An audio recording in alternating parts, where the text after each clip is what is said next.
तमाल ग्रंथ को उठाकर देख लीजिए, हम कहेंगे 80-90% भक्त गृहस्थ भक्त ही है, एक से एक उच्च कोटि के भक्त।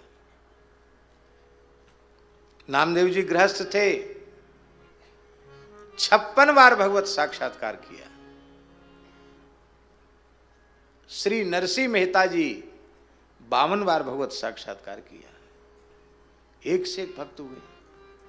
और राम जी विभीषण से क्या कह रहे हैं?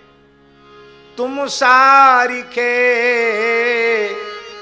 संत प्रिय मोरे, धरऊं देह नहीं आन निहोरे।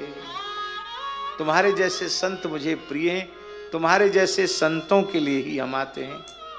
राम जी उनको संत कह रहे हैं, विभीषण जी को, और भोले बाबा भी संत कह रहे हैं विभीषण जी को। उमा संत के है बड़ाई, मंद करत जो करे भलाई।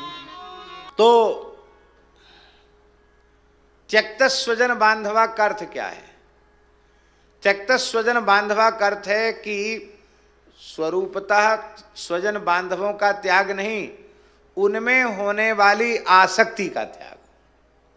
और आसक्ति का त्याग यदि नहीं किया गया तो आप अनुचित न मानना, अन्यथा न मानना। आसक्ति का त्याग यदि नहीं किया गया है तो गृहस्थाश्रम का त्याग भी एक नाटक सिद्ध हो जाता है। पहले छोटे घर में आसक्ति, अब बड़े से बड़े घर में आसक्ति। पहले तो 2-4 कमरों का घर था, अब 100-200 कमरों का घर भी छोटा पड़ जाता है और विस्तार की इच्छा होती है। पहले एक परिवार था, अब हजारों परिवार जुड़ गए, उनके सुख दुख में भी प्रभावित होना पड़ता है। तो घटा की बढ़ा। इसलिए वस्तुतः सच्ची बात यह है कि भीतर से आसक्ति शून्य होकर व्यवहार